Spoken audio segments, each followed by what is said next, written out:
who are brave enough to face the truth about this world and not roll their eyes, not shrug their shoulders and act like it's no big deal. People who face the truth about what's going on are brave.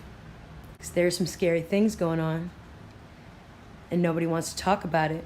For the record, what I'm about to talk about, I'm not for or against. And I'm going to have to bring up politics, but it's not about politics.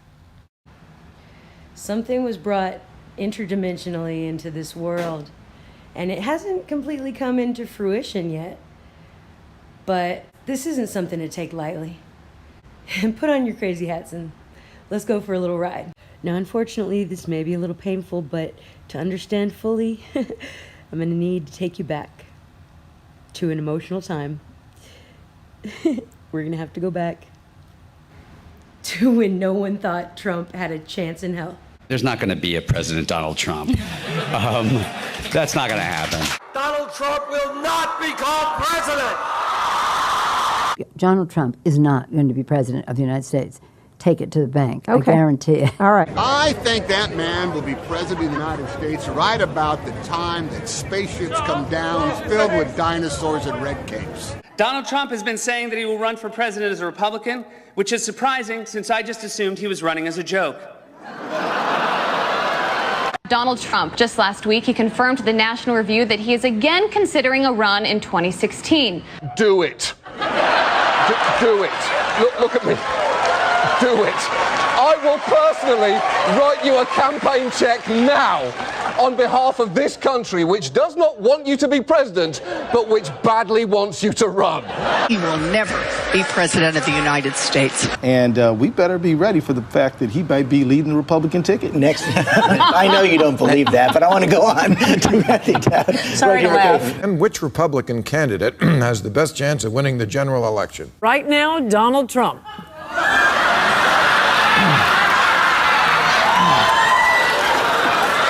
Right now, Mr. Trump, to answer your call for political honesty, I just want to say, you're not going to be president, all right? It's been fun. It's been great. I love you. But come on, buddy. President Obama will go down as perhaps the worst president in the history of the United States! Exclamation point at real Donald Trump. Well, at real Donald Trump, at least I will go down as a president. So she's ahead in almost every poll, every swing state, every national poll. Everyone's going to be a little bit skeptical this year because so few of us saw Trump.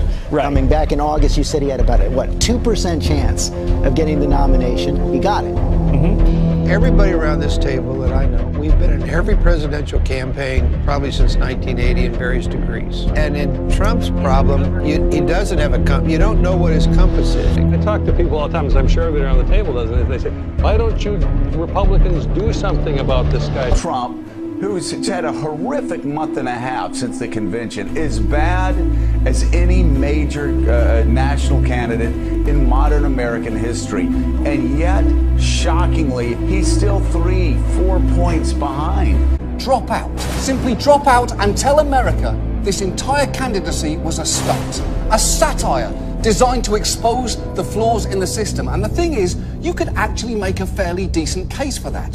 You know, it's not devastating on any one day, but it seems like we're getting to the death by 1,000 cuts feel. Donald Trump will never be elected president of the United States. All these polls are a joke. The mimetic and occult attacks upon Hillary Clinton involves literally tens of thousands, possibly hundreds of thousands of participants, some of which are aware of what's happening, many of which are not. On this, there are easy tactics. I know them. How to get more voice and virality to messaging that we're not using as a government to get counter messages out there. I know something about memes, to get memes to go more viral. Look at their fancy memes compared to what we're not doing.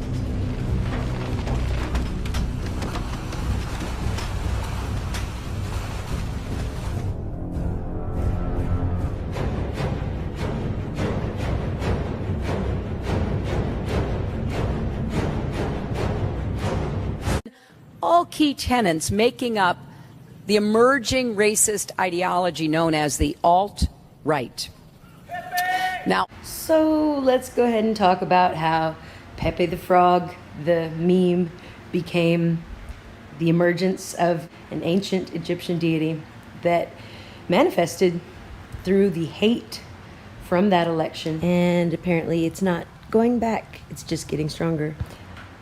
As much as I'm tired of the lies from our government and the spirit cooking and everything that they do, I think now more than ever it's time to choose wisely what we put our heart into, what we identify ourselves with, because it might just be the only forever choice we ever make.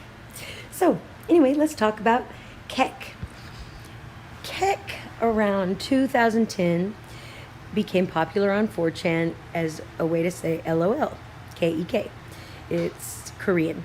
And about that same time, about 2010, a sad-looking cartoon frog began to trend on 4chan, which is an underground message board. So Pepe the Frog and KEK the Giggle were both part of 4chan's identity at the time that they chose Donald Trump as their candidate of choice because they were fed up with politics. Who can blame them? So 4chan kind of merged these memes together into Pepe the Frog, KEK, Donald Trump. Then it started getting weird.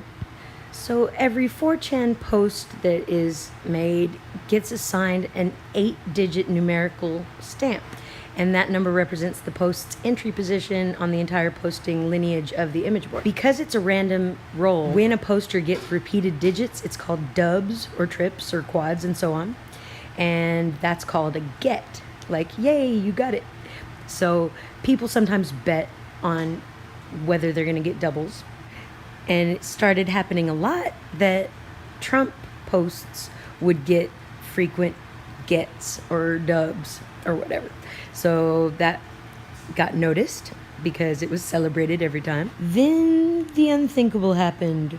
On 6/19/16, someone posted Trump will win, and all 8 digits of the timestamp were 7s. And it brought mini dubs. And everyone pretty much freaked out.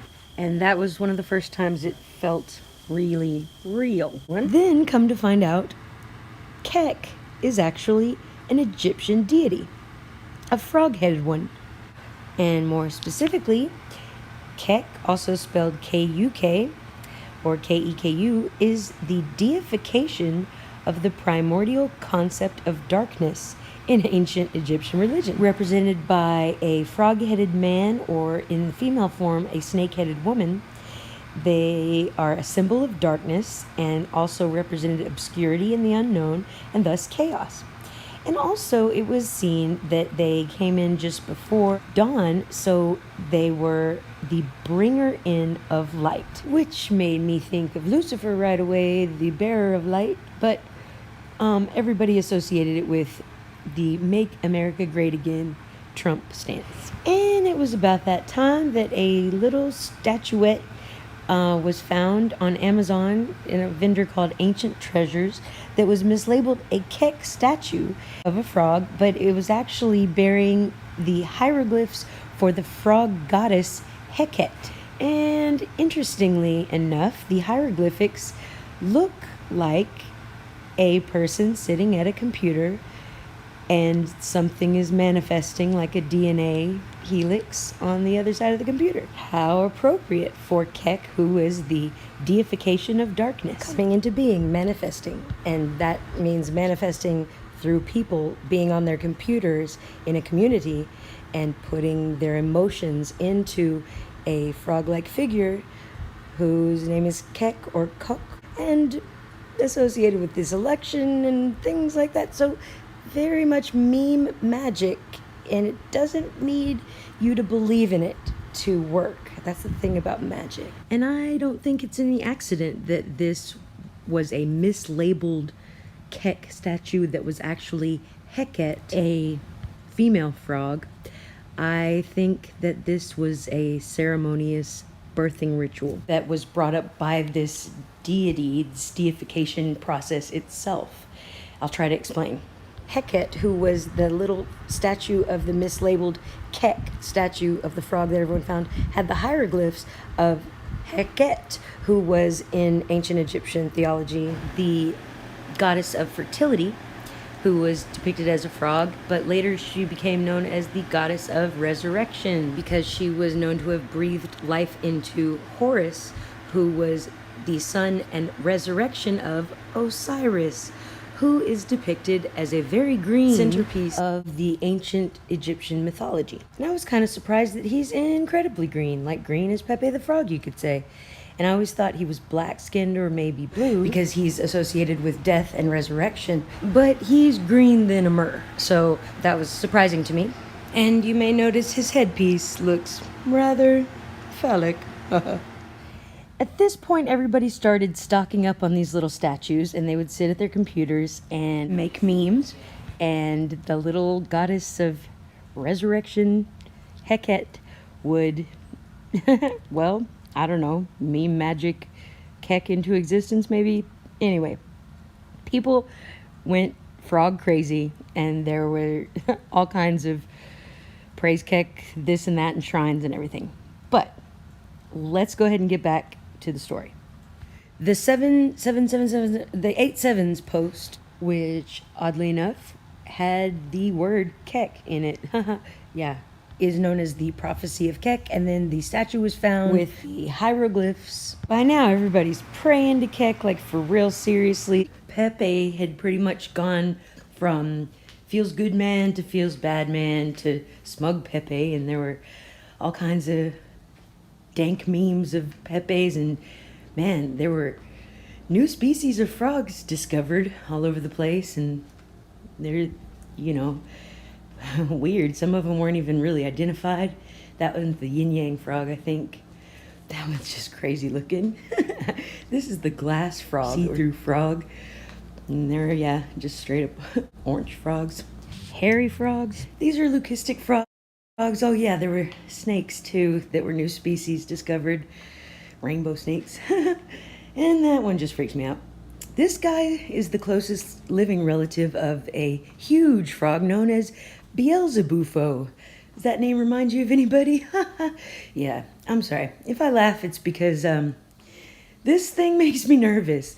There was a straight up frog in my house and I don't know how it got there. That was the first day I ever started researching our friend here, KEK. It was there when I got home. And it was a tiny, tiny frog, but it was in my house. So, yeah. A similar thing actually happened to Ivanka Trump. She found a frog in the skyscraper of their office during the campaign. And on September 10th, this was posted by Trump's son, Don Jr., that is. Here's where it gets kind of dark. 3 things happened on September 11th, 2016, within 48 hours of each other. First of all, Hillary declared war on Pepe the Frog due to his association with the alt-right. And then, pretty immediately afterwards, she had a spell where she fell out. And that was the second thing that happened. Third and weirdest thing that happened was that Pepe's musical anthem is discovered on YouTube. A few anonymous 4chan contributors discovered an old track from the 80s on YouTube. As you can see, it depicts a Pepe-like frog holding a magic wand, and it says magic sound. There looks like a 666 backward swirl in the middle. The name of the song is called Chatelet, which is clearly labeled point emerging, probably entering. And this is thought to symbolize that Pepe is emerging into our reality at points of probability, like the numbers randomly generated, the doubles and everything. So I'm going to come back to that in a little bit.